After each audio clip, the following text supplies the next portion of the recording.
Suzanne Barthel. I'm the director of the Dartmouth-Hitchcock Arts Program, and I want to thank you for joining us today. Today we have Richard Weis, an artist from Castleton, Vermont, who currently has a display in the 5th floor Rotunda gallery space here at the hospital.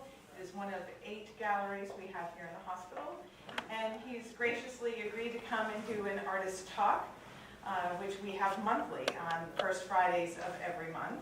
So thank you for braving the weather yet again of rain and gray weather. Hopefully we'll brighten up your morning. I'm just going to go into a little bit about Richard.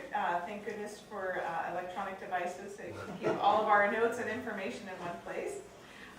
Richard is, as I mentioned, from Castleton, Vermont. He's a professor emeritus at Green Mountain College, and he received his MFA in painting from the American University in Washington, D.C.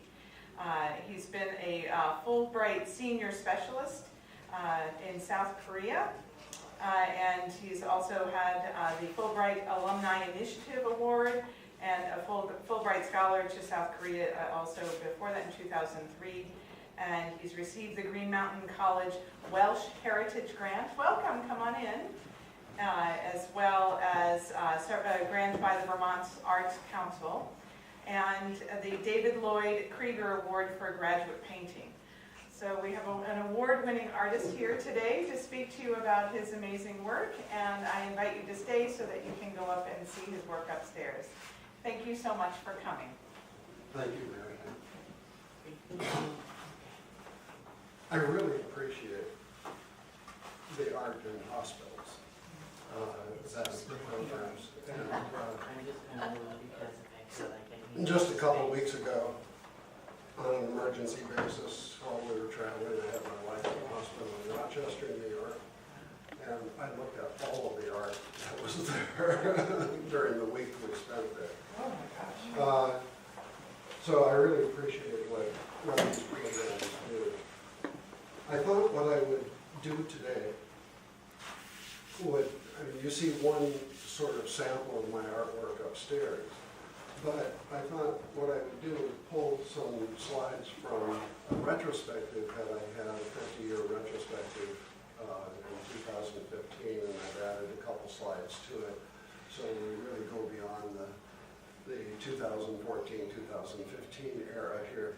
But it's all about, I use the title artifact, because I put the capital I in the middle of it there, because it's really about process, and it's about how I experience the world, interpret the world, both in the inner world and the exterior world. And it's always interesting for me, since I'm so interested in process, to see how, to show people how my development sort of went. You get little snapshots along the way. So, I grew up in northern Minnesota, and I had nobody in my life that was involved in art. Wow. My father was a logger and did carpentry work with him, and I went out in the woods with him and worked in the logging trucks and so forth. And I didn't even expect to go to college, so teachers intervened and sort of set me on my way. And this is actually a drawing I did in 1964 of one of the guys who worked on the logging crew with my dad. So I dug back for this retrospective to get a lot of different directions. And this is one of the very first oil paintings that I did in college. And I still have this piece. So I'm just going to run through some things here, and I'll comment on some of them. Stop me if there's any pieces that you want to look at a little bit more. I primarily started doing watercolor because that's what I had. I didn't have access to canvases and oils and stuff early on, and so I started doing watercolor and spent a lot of time outdoors. Northern Minnesota is a very wild area, and so Spider Lake is actually in northern Wisconsin. my landscapes and watercolors gradually became, you know, exploring the abstract part of it. And, you know, this is a result of college. I had fortunate to, in a little college in northern Minnesota, to have a professor who was a student of Joseph Albers at Yale, and in color theory and abstract design. And so that sort of opened up new things for me along the way. There was a break in my education there. The U.S. government asked me to join forces in the Army back in the late 60s, and so there's a gap in what I was doing. I was a propaganda artist in the Army. I was drafted and didn't have to do combat. And so when I came out of the Army, I decided that I wanted to go, if I could go to graduate school, I wanted to go to graduate school someplace that had a figurative program, because all of my background really was focused on abstract design concepts. This is one of the first figure drawings I did at American University in Washington, D.C. And then I really got into painting, and I like paint. I really like to spread it around. I like its juiciness. So the still life is an example of that work. And there's maybe the first paintings of my wife that I did. She's an artist also. We've been together since college. So we celebrated this year as our 50th anniversary. In graduate school, then I was in a figurative school. I was in nobody was doing landscape, and I came from northern Minnesota, and I went back to visit. I'd been gone for quite a while by that point, and I started going out doing some plein air painting, and that turned into my thesis exhibition. So this is one. If any of you've been to Washington, D.C. and flown into Dulles, Dulles had just opened, and this was in the farm fields around Dulles at that time. And so these are my thesis paintings. I was doing direct landscape painting. And with all of these, I like the engagement. As an artist, I like to engage with what I'm doing. So I set some goals for myself while I was working. None of my thesis paintings would take longer than 3.5 hours. Wow.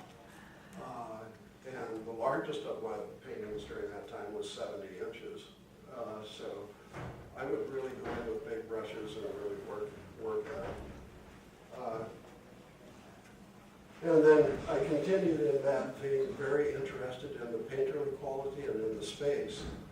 And interiors, exteriors, landscapes, figures, and you'll see that kind of thread through things as we go through the slides here. Now, I think what's going to be interesting to you is that I break off in little tangents, but I don't let go of what I've had before. So things become interlayered, and so I'll come back to the figure regularly, I'll come back to the landscape regularly, though most of the work I exhibit now is abstract. And you can see the interest in space and the construction of composition in these. Are these still pieces? No, these are later pieces. She asked if these were thesis pieces, and no, they aren't. This is work I was doing later. And you know, you can see here that there's if you are familiar with contemporary painters, there's a relationship to Richard Diebenkorn in these paintings. Even though when I started doing these, I didn't know about Diebenkorn. I found out about him when a gallery owner mentioned to me that, oh, your work looks like Diebenkorn's. Okay, I better look up and find out who Diebenkorn is. But I started to internalize the landscape a little bit differently. And so some of the pieces became more and more abstract. And interiors became more simplified. And then my wife and I, we moved back to northern Minnesota. We lived on the edge of Voyageurs National Park. Go out our back door, you can walk 30 miles without crossing a road until you got to the Canadian border. It was a pretty wild area. And I started working with landscapes around there and exploring other kinds of space. What can I do with the artwork itself? Not just picturing something, but how can the artwork itself manifest some of the space and some of the tensions and so forth. So this is a corner piece, 2 panels that go into a corner of a room. And then, getting a little broader, a piece that you could walk through. So this is 20 feet wide, 6.5 feet high, and it allows you, this is a freestanding double-sided piece, and you can actually go behind it and walk through the piece. Some of you who may be involved in art may notice that this is Magna acrylic rosin. It's a turpentine soluble acrylic rosin that I was using at the time. This piece actually comes off the wall. It started out with this section, then I decided that the model was actually looking at something, so I built another canvas and put it there. And then I decided that the space between me and the model was kind of important, so I built this canvas, which comes out about 4 feet onto the floor. And then I decided the position of the artist was really important, so I put the stool there. And so it becomes an installation piece. Interior, looking down into a room down the stairs. So there are a couple quotes that are really interesting to me, and it's stick in my mind. One that, from W.H. Auden, the poet, to discover what it is to be human now is the reason I follow the star.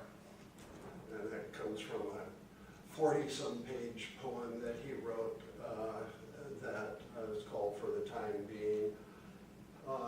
And my relationship with these places became very important. This is part of a series that I did driving across from the Midwest to the East Coast. And I saw all these little paintings through these overpasses, and so I did this overpass series. Canoeing up in Voyageurs National Park. Water. This is a floor piece with a section going up the wall, little segments of landscape. And other kinds of tensions between elements. Why do paintings have to be rectangular after all? They can interact in all sorts of ways. And I was particularly interested driving this morning and listening, as I was saying earlier, to National Public Radio, because they were talking about the tensions of the new release of mining restrictions in northern Minnesota and Boundary Waters Canoe area and Voyageurs National Park. And I lived adjacent to Voyageurs National Park, and at the time we were living up there, they were talking about the mining companies coming up and doing test drilling. What was the name of that national park? Voyageurs. Oh, Voyageurs. Yeah. And in Minnesota, you only own the surface of the land. You don't own what's underneath. So I did a series called Surface Rights Only, because they were actually talking about, there were mining companies coming up and testing for copper and stuff on properties that were just south of us. And so these pieces became layered landscapes that sort of resulted out of that tension. And here's Surface Rights Only.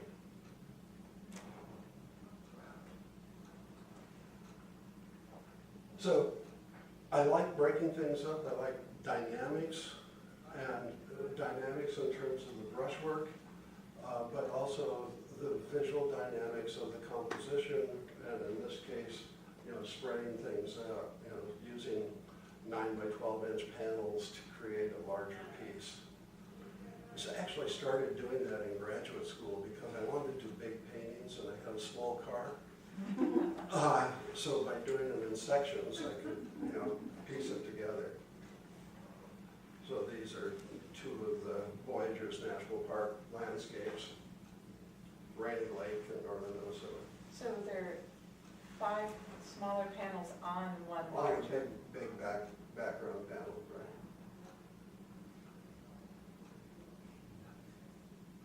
And the idea of, a landscape that's not just observed, but a landscape that you have to involve with.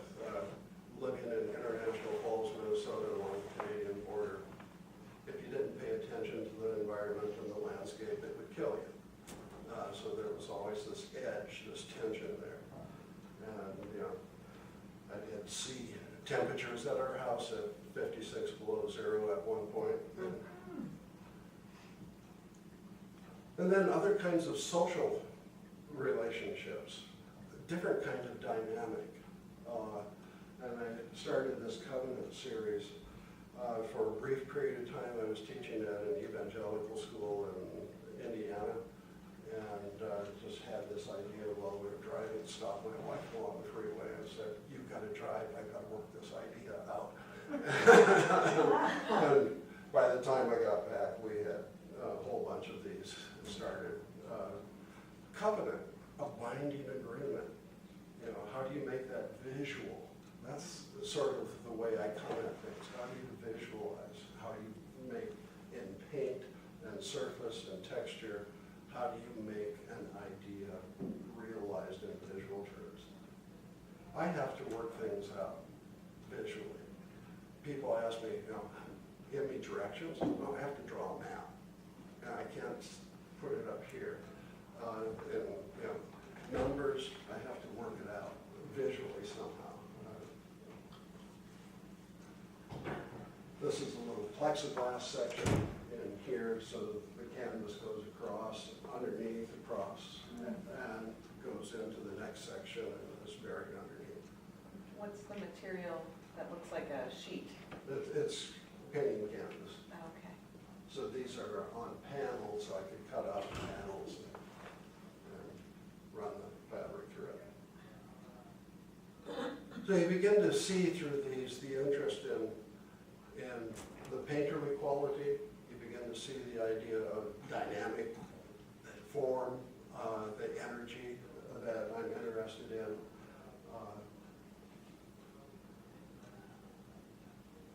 Here we kind of get into another area because one of the things, my father was a water witch as well as a logger, so the dousing idea with the fork stick to find water became part of it. And glued to the top of this is a map of northern Minnesota with pointing to my hometown. So.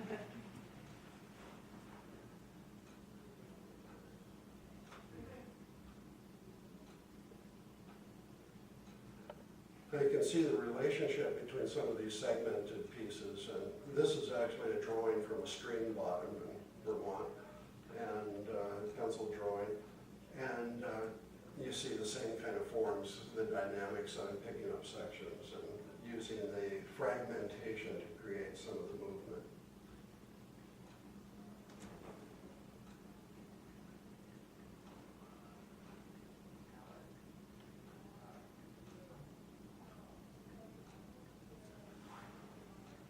Now, usually when I'm working, I don't know, early on when I was a young artist, I would plot things out of my mind, I would draw them, I would have a pretty good idea of what the result was going to be.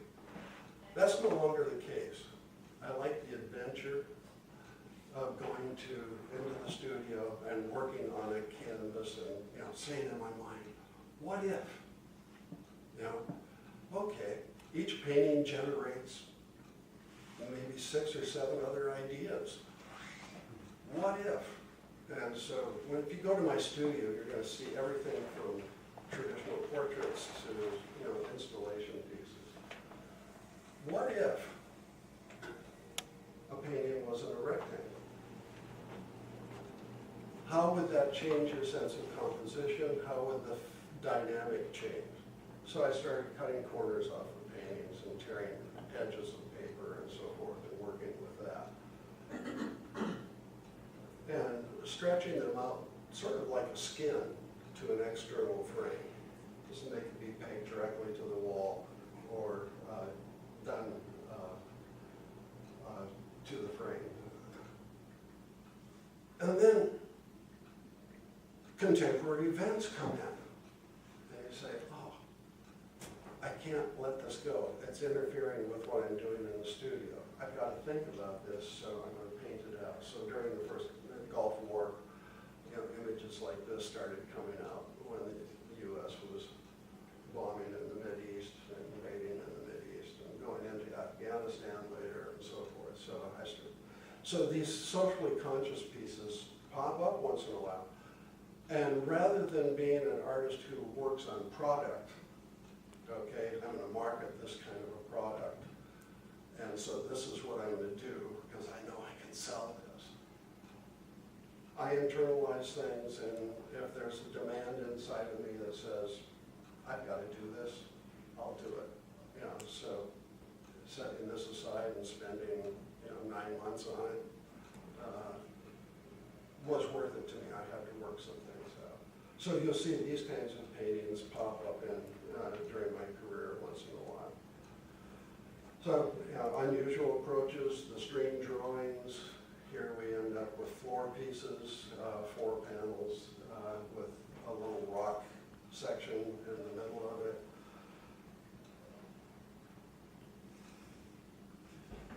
Some of these cut out on panels using geodesic markers that you find in locations, little brass plates that go in locations. I've got a collection of rubbings I've done of those.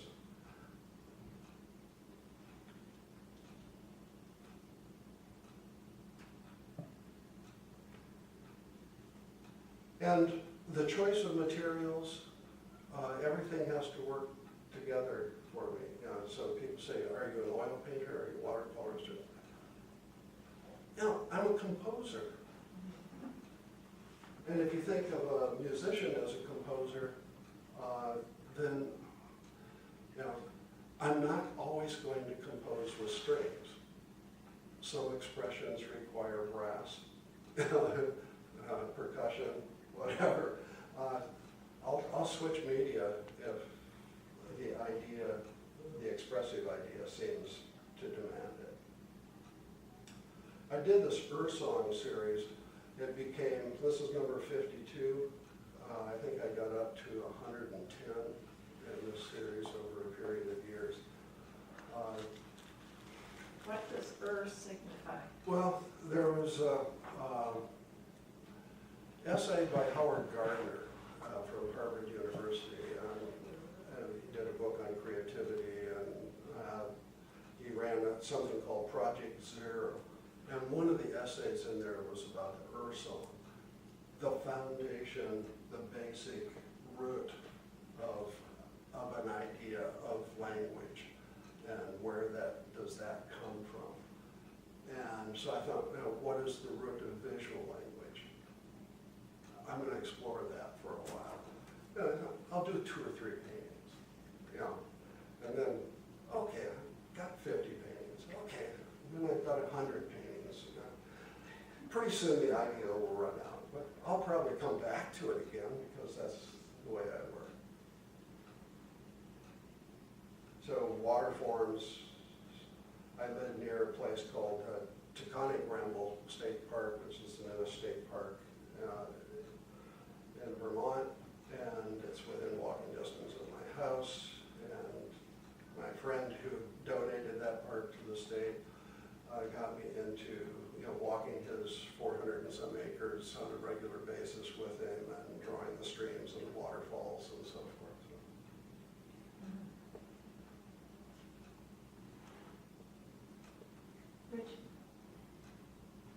explain the your mental transition as a, in a painting like this, which seems to go together very nicely, but you have it segmented. Mhm. Did you work with each one of those segments separately and then decide to put them all together, or how did that work? In this particular painting, the way that I normally work with the multi-panel pieces is that I'll work with them as one painting. And I'll clamp them together, paint on them all as one. Then I'll take them apart and work on them individually and see if I can work on each one as if it were a painting and it had to stand by itself. And then I would, put two together and say, okay, if it's a diptych, a two-part painting, Right. can I make that work all by itself? So I would try to get them to work individually as well as in the group. This one, actually, I took apart part of it because it had floor sections as well. It went down and had a ground section. Actually, you had it on the ground, It had, or on the floor? had right angle pieces coming Yes. out on the floor below it. But they ended up being better as separate paintings by themselves, so I took it apart. Right now I'm working with a dancer on this piece, trying to use projections of this piece to get her involved in dancing with it. So we're starting to play around that idea. I love the colors. This is a three-panel one sculpture stand up front with deer antlers sitting in front of it. Three braces is an idea that comes from classical art, and so I've got some attributes in there, the apple and the sort of Morris dancing kind of antler thing that comes from England crept into it. Here's some more of the Ursong series continuing. And this is from the Taconic Ramble Park, actually. This is a piece before it was a park. So it has earth sections, cut out painted panels on the floor. Found a tree below one of the waterfalls and took that out and used that as part of it. So it's big enough to engage you.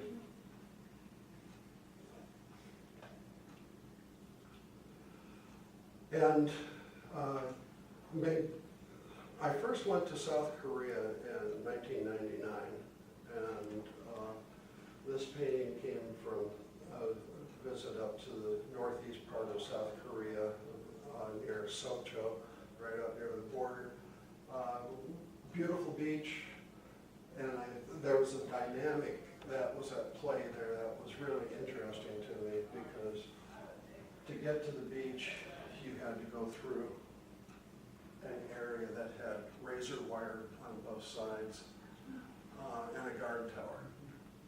It was open to the public, but there was that, and then the little signs that were up that caution you to report any submarines that you might see off the coast. So this was the first painting that came out of that, and there will be other Korean paintings here too. So you can see these ideas kind of play out. Time-wise, they interlock with each other, and there are threads that I carry through from one thing to another. This has got some Korean script in it, entitled Subject Port Poem. Then there was a sarin gas attack in Japan, where somebody released gas in the subway station, and I had been painting historical copies of The Goldfinch by Carol Fabricius, and the idea of the canary in the birdcage struck me, so I put that painting together.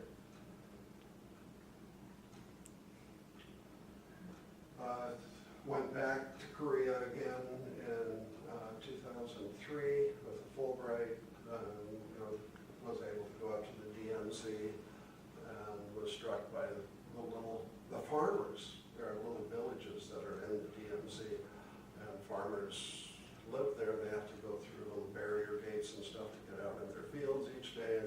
curfew and all of that. This piece is actually on display right now in some of these pieces from Korea in Manchester, Vermont, at a new place called the Start Space Gallery.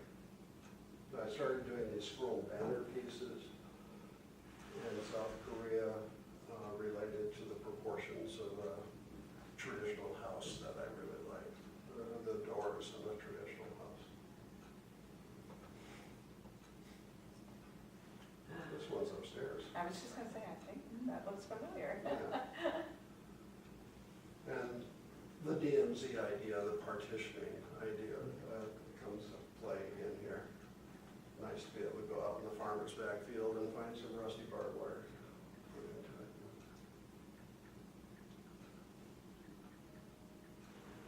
This Curzon is based upon a Hopi legend of the idea of a kiva, coming from the underworld in the center of the earth and rising to the top of the earth through stages.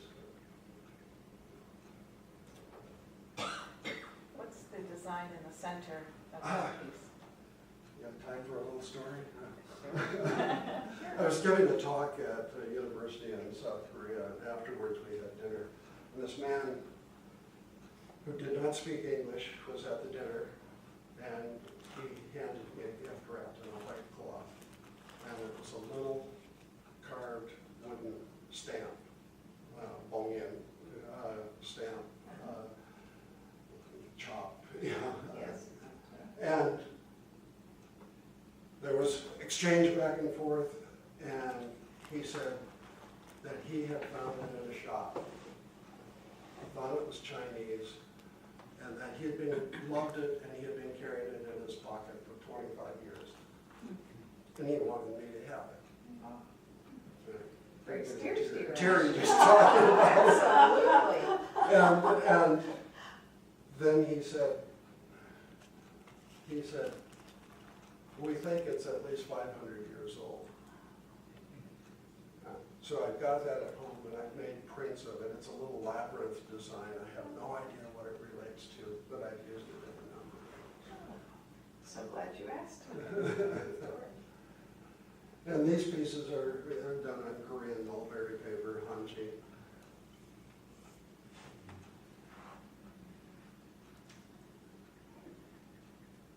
Things start in strange ways, and we're getting a little bit long here, but we're getting towards the end.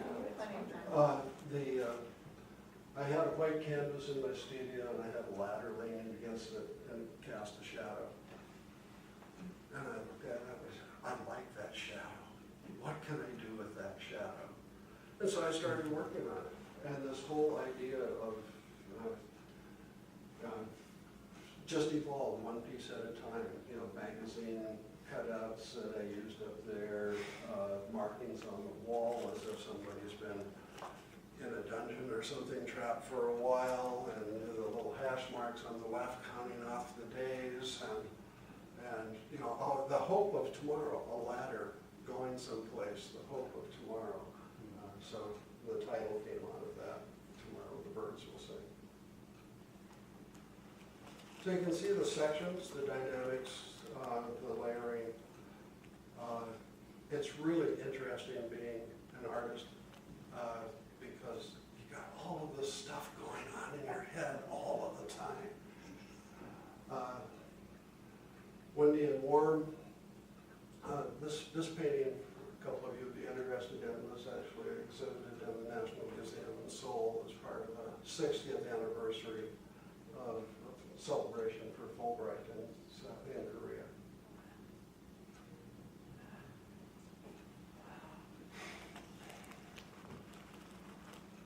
The title comes from a Richard Farina song from the 60s called, the title of it was Bend Down So Long It Looks Like Up to Me. Mm-hmm. Yeah. This piece is based upon music, traditional Korean drumming.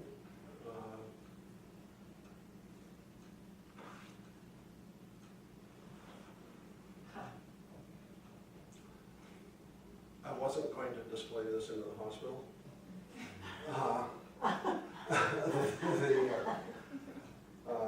People get disturbed by the noose, but it's not a slip knot, it's a bowline knot, which is a rescue knot.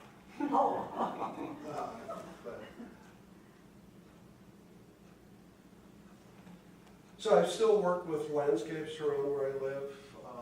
There's a mill site with water flowing down through different levels, and there's a place where people skinny dip in the summer that this painting came from. Waterfalls near my house, and then refugee camps that I keep seeing on the news.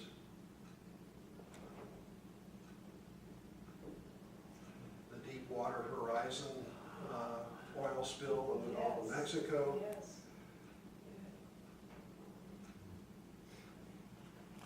And then from northern Minnesota, which is iron mining country, was sort of the inspiration for this because they have big iron pit mines up around Hibbing, Minnesota. If you don't know about Hibbing, that's where Bob Dylan was born. So I wanted to work with that layering idea. And so this got to be a fairly big painting, 90 inches high.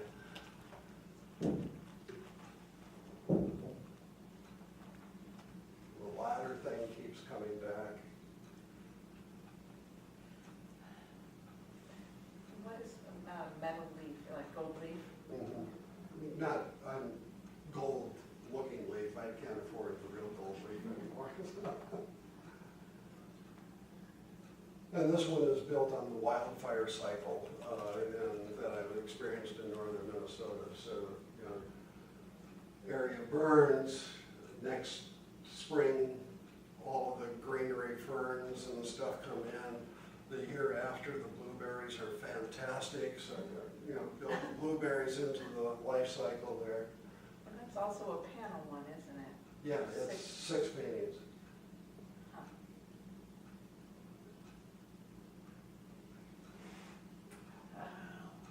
I've started taking this idea of the small paintings and multiple paintings in different directions. So I've built these wooden frames, and these are 6 by 9 inch panels that fit in there.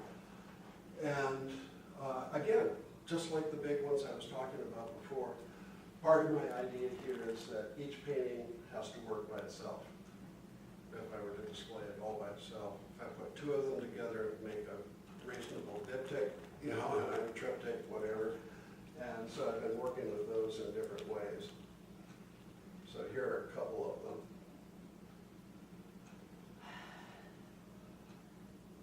them. And sort of the last series I'm still working on, started with this one early on. 6 by 9 panels, not the wooden frame, but just the open, mounted on a background panel. And the last couple shows I've had this piece in, I've displayed it in such a way that people who were there could rearrange it. Wow. So they could lift the pieces off. And I was delighted the first time I did that to see about a 9-year-old walk up and look at it. His mom said, "Yeah, you can move it, you can move it." So he picks one up, and they were already on their way out the door. 45 minutes later, they were still there, and he was still moving things. I like that idea. Oh, that's fabulous. Yeah. So that's what I have for you today. If there are questions, we can go back to anything, or we can go upstairs and look at some actual work. Your percussion one was like 6 years in the making, 2003 to 2009 or something? Yeah. It was actually a whole different painting at one point. There are parts of it that are still there. But I went back to it. I had it around and I actually exhibited it several times. And I had it back in the studio. And then listening to some of the traditional Korean music again. and I'm hearing things that I hadn't heard before. So little nuances, little intonations of the different drums, because they have different sized drums that they play, and then the little cymbal brass that comes into it. I'm hearing nuances that I hadn't heard before. So I just took the painting out and started listening to the music and started working on it some more. But it spread out for a while. So I noticed that you mentioned you started with watercolor because that's all you had, and you use a variety of things, acrylic and oil now, and of course mixed media. Do you ever use watercolor anymore? Or? Yeah. And something that I didn't show you, I regularly go to figure drawing sessions, and I'm very, very interested. I do fairly straightforward figure drawings, and I do historical copies and all sorts of things to keep learning. But the figure drawings, I mostly work with ink washes, bamboo sticks and ink washes, and then often watercolor goes into those. I haven't done any watercolors, pure watercolor paintings for a long time. Usually mixed media kind of things. I noticed you had one pastel. Do you use pastel very often? Not very often, No. but sometimes there's a graininess to it that I'll use for a line quality. Mm-hmm. And I've actually found I'm mostly working in acrylic now, and I'll use charcoal or pastel as a line in it. And I found out that I can spray fix it, and then I can put acrylic medium over it and bind it into the painting so it's permanent as part of the painting. It has a different textural quality. Sometimes I use oil stick for the same thing. Let me ask you, what spray do you find is best from the standpoint of not darkening or changing the colors of the pastel? Usually I'm not worried about the color because I'm just using a dark line or a rich line, so I'm not worried about that subtlety. So I'm just, I'm using, in terms of spray fix, I think I'm just using the Krylon fixative to put it down, and then I'm using golden spray, varnish to go over the top of that and fix it.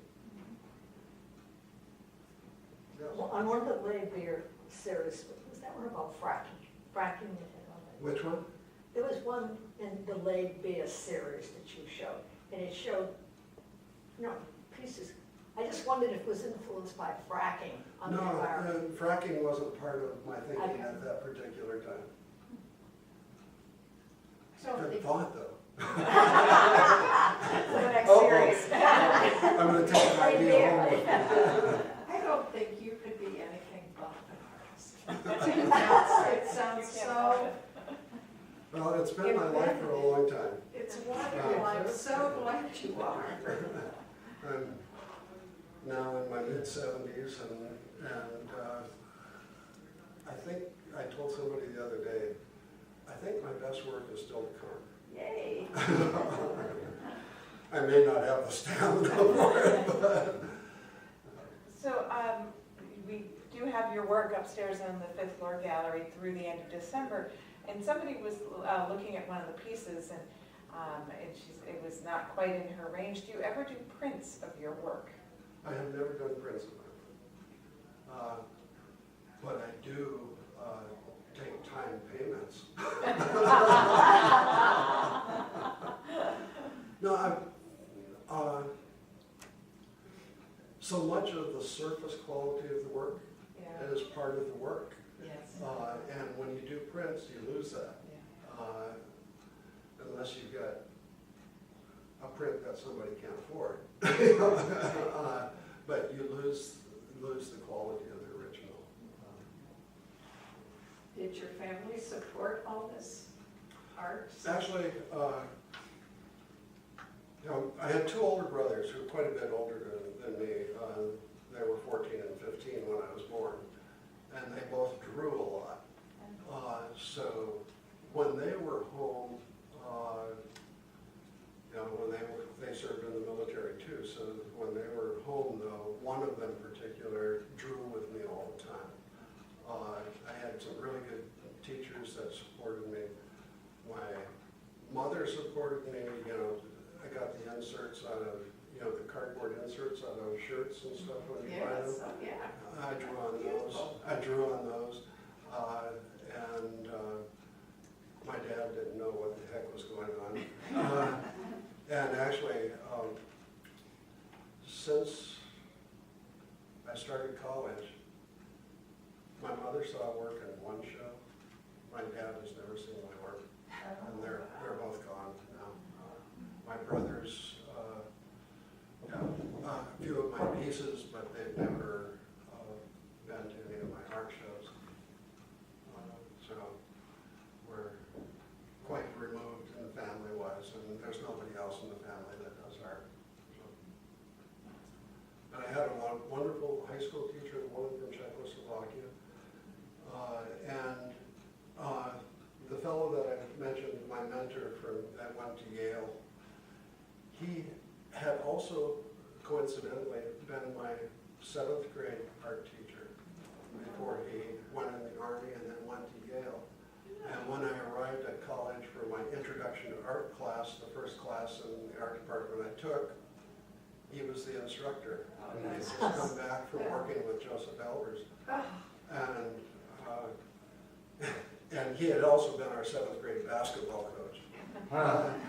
So I played basketball for him, and there were 5 of us in that class that had played basketball for him in 7th grade. And he started calling the roll.